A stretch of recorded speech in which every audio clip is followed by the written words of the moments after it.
MSME क्षेत्र में DNT समाज की भागीदारी बढ़ाना समय की आवश्यकता है, एमएसएमई निदेशक लाल बहादुर राजभर ने कहा। इसी के साथ उनका कहना है कि एमएसएमई योजनाओं से डीएनटी समाज को जोड़ना समय की आवश्यकता है। रोजगार मांगने वाले नहीं, रोजगार देने वाले बने डीएनटी युवा, एमएसएमई निदेशक लाल बहादुर राजभर ने कहा। बीएम तक न्यूज से प्रेम अचल की रिपोर्ट।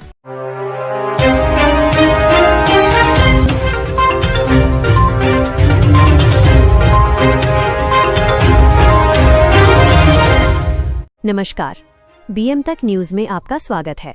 आप देख रहे हैं बीएम तक न्यूज और मैं हूं समीरा। लखनऊ स्थित Darul Shafa B block common hall विधायक निवास में दिनांक 5 जुलाई 2026 को आयोजित DNT development foundation Uttar Pradesh के चिंतन शिविर में भारत सरकार के सूक्ष्म, लघु एवं मध्यम उद्यम एमएसएमई विभाग के निदेशक लाल बहादुर राजभर ने कहा कि विमुक्त घुमंतु एवं अर्ध घुमंतु डीएनटी समाज को आत्मनिर्भर बनाने के लिए उन्हें एमएसएमई योजनाओं से जोड़ना अत्यंत आवश्यक है। उन्होंने कहा कि आज केंद्र एवं राज्य सरकार द्वारा स्वरोजगार, लघु उद्योग, स्टार्टअप और उद्यमिता को बढ़ावा देने के लिए अनेक योजनाएं संचालित की जा रही हैं। आवश्यकता इस बात की है कि डीएनटी समाज के पात्र लोगों तक इन योजनाओं की जानकारी पहुंचे और उन्हें योजनाओं का वास्तविक लाभ मिल सके। भारत सरकार के एमएसएमई निदेशक लाल बहादुर राजभर ने एक स्पष्ट संदेश दिया। अब समय आ गया है कि डीएनटी समाज के युवा केवल रोजगार मांगने वाले न बने, बल्कि वे उद्यमी बनकर दूसरों को रोजगार देने वाले बने। इसके लिए प्रशिक्षण, वित्तीय सहायता, तकनीकी मार्गदर्शन और सरकारी योजनाओं का प्रभावी क्रियान्वयन आवश्यक है। उन्होंने कहा कि डीएनटी समाज के सामाजिक और आर्थिक उत्थान के लिए सरकार, सामाजिक संगठनों और समाज के लोगों को मिलकर कार्य करना होगा। यदि समुदाय के युवाओं को उद्यमिता से जोड़ा जाए तो उनकी आर्थिक स्थिति मजबूत होगी और वे विकास की मुख्यधारा में तेजी से आगे बढ़ सकेंगे। कार्यक्रम के दौरान निदेशक ने डीएनटी डेवलपमेंट फाउंडेशन के प्रयासों की सराहना करते हुए कहा कि सरकारी योजनाओं का प्रभावी क्रियान्वयन, उचित प्रशिक्षण और तकनीक के माध्यम से ही इस समाज का आर्थिक उत्थान संभव है। अंत में उन्होंने दोहराया कि यदि आज का युवा उद्यमिता की राह चुनता है तो वही विकास की मुख्यधारा में सबसे मजबूत कड़ी बनकर उभरेगा। डीएनटी समुदाय के लिए किस तरह के जो है, चूंकि डीएनटी घुमंतु जाति से संबंधित इसका परिभाषित शब्द प्रयोग किया गया है, तो इसके आवास और शिक्षा पर क्या नीतियां बनाई जा रही हैं और इस पर क्या अभी तक हो पाया? पहले मैं अपना परिचय के कड़ी में बताना चाहूँगा। मैं लाल बहादुर राजभर, मैं सर्विस काउंसिल विद्यालय का मैं डायरेक्टर हूँ और आज डीएनटी डेवलपमेंट फाउंडेशन का कार्यक्रम हो रहा है। इस समुदाय से हम लोग आते हैं, इसके लिए सरकार ने अब तक कोई विशेष चिंता नहीं किया हुआ है, जिससे हम लोग पूरे समाज के लोग वंचित हैं। और इसकी वेदना और तकलीफ को जाहिर करने के लिए मैं सरकार के समक्ष हम लोग अपनी आवाज बुलंद करने की नियत से यहाँ उपस्थित हुए हैं।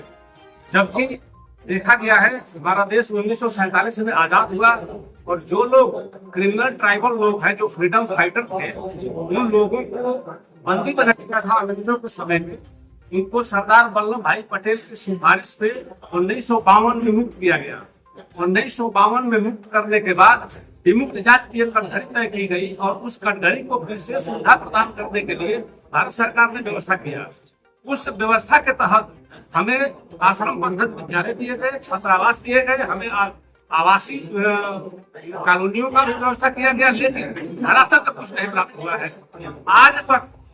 अभी 1962 से 85 के बीच में थी नोटिफाइड ट्राइब्स यानी विमुक्त जनजाति के प्रमाण पत्र में हमारे समुदाय के लोगों ने काफी शिक्षा भी ग्रहण किया और सर्विस लाइन में भी कुछ लोग गए। लेकिन 85 के बाद एक लाइन उसमें नोट में दे दिया गया कि विमुक्त जाति के लाभार्थियों को वही सुविधाएं प्रदान की जाएंगी जो SC/ST के लिए मान्य है। लेकिन नीचे लिख दिया गया यह प्रमाण पत्र सार्वजनिक सेवाओं के लिए अमान्य रहेगा। उस पर हमारे समुदाय के लोगों ने आज तक कोई बेहतर काम नहीं किया है। मैं जानना चाहूंगा कि अगर हमें लड़ाई लड़ना है तो पहले परख करना पड़ेगा कि हमारा शत्रु कौन है। योद्धा वही सफल होता है जो लड़ाई में शत्रु और मित्र का परख करे। अगर सरकार ही हमारे शत्रु है तो हमें सरकार से लड़ना चाहिए। अगर सरकार की मशीनरी हमारा शत्रु है, अगर सरकार कोई शासनादेश जारी करती है, सरकार कोई CO जारी करती है और जाकर के कलेक्टर के ऑफिस में, तहसीलदार के ऑफिस में वो फाइल में दब जाता है, तो हमें उस चैनल पे लड़ाई लड़ना चाहिए।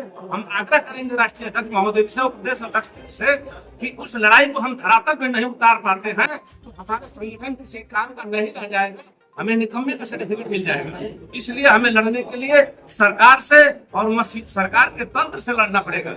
इसलिए हम यही बल देना चाहेंगे कि DNT डिनोटिफाइड ट्राइब्स के जितने लाभार्थी लोग हैं, जो इस समुदाय से जितने ताल्लुक रखने वाले लोग हैं, इसमें हम एकजुट होकर के सरकार के समक्ष अपना विरोध प्रदर्शन करेंगे, या तो हम अपने हक अधिकार को प्राप्त करेंगे, नहीं प्राप्त होने की दशा में हम दूसरी दिशा में कदम उठाएंगे। ये मेरा विशेष कहना है। जी, जो ऑलरेडी MSME रजिस्टर्ड हैं और उनको कोई भी इसके तहत जो लाभ लेना है, वो डिस्ट्रिक्ट लेवल पर बिना सुविधा शुल्क के वो उनकी फाइलों को नहीं बढ़ाते हैं, ना ही लाभ देते हैं, उसके बारे में क्या प्रोसेस है? इसमें सुविधा शुल्क का कोई व्यवस्था नहीं है। नहीं, डिस्ट्रिक्ट लेवल पर जो इस तरीके का कार्य करते हैं, फाइलों को दबा देते हैं। तरफ से किसी लाभार्थी से सुविधा शुल्क की कोई प्रावधान नहीं, कोई व्यवस्था नहीं है। अगर भ्रष्ट अधिकारी, भ्रष्ट कर्मचारी जी फाइल को विलम्ब सिर्फ इसलिए करता है कि लाभार्थी परेशान होगा, तो जल्दी काम कराने के उद्देश्य से हमें अनावश्यक रूप से धन की उगाही हमारी हो जी श्योर जी। नहीं तो सरकार की तरफ से ऐसी कोई पॉलिसी नहीं है कि ये कार्य करने में सरकार के कर्मचारी पैसा लेकर के लाभार्थी को लाभ पहुंचाएंगे। नहीं सर, सरकार के लिए नहीं कह रहे हैं, जो ये इस तरीके का कार्य कर रहे हैं उनके लिए क्या कोई प्रोसेस है कि हाँ जो सही किया जा सके? ये MSME इसमें कोई शिक्षा का मानक नहीं है। इसमें निजी क्षेत्र में जो व्यक्ति जिसके अंदर जो कुशलता है, जो अनुभव है, जिस क्षेत्र में नॉलेज रखता हो, उस क्षेत्र में सरकार ने अपनी व्यवस्था को देने को तैयार है। उसमें सब्सिडी के रूप में सरकार सहयोग कर रही है। बाकी सरकार और लाभार्थी के बीच में बैंक को डाल रही है कि अवशेष पैसे का आहरण बैंक के द्वारा कर लिया जाए, क्योंकि सरकार 25% से 35% और 50% की सब्सिडी दे रही है सहयोग की राशि में। जनरल कैटेगरी के लोगों को 25%, OBC के लोगों को 35% और SC ST के लिए 50%। जिस योजना में अगर 50% की सब्सिडी हम दे रहे हैं, तो 50% अवशेष पैसा तो बैंक को लेना वसूलना होगा। इसलिए लाभार्थी और सरकार के बीच में बैंक को डाल दिया गया है ताकि अवशेष पैसे का आहरण बैंक के द्वारा कर दिया जाए। जी नहीं सर, ये कह रहे हैं कि जो धन की उगाही कर रहे हैं इस तरीके के करके, उनके लिए क्या कुछ अपनाया गया है कि ये इस तरीके का कार्य ना करें? आवाज आने का, आपकी आवाज नहीं आ पा रही। कह रहे हैं जो धन की उगाही कर रहे हैं इस तरीके से, उनके लिए क्या कोई प्रोसेस है ऐसा कि हाँ वो इस तरीके का काम ना करें, लोगों को परेशानी ना हो? पहले तो प्रदर्शित हो, पटन पे आए तब तो उसके ऊपर कार्रवाई की जाएगी। सरकार के पास सारे हथकंडे हैं। अगर लगता हो यह अधिकारी मनमाने ढंग से लाभार्थी को परेशान कर रहा है या पैसा बिना लिए आगे फाइल नहीं बढ़ा रहा है, तो चीज संज्ञान में तो आए, जिसको हम स्पष्ट करें कि नहीं ये सरकार के द्वारा ये बदमाशी की जा रही है, इसके ऊपर कठोर कार्रवाई की जाएगी। ठीक, थैंक यू, धन्यवाद। सच्ची और सटीक खबरों के लिए BM तक न्यूज को लाइक, शेयर और सब्सक्राइब जरूर करें।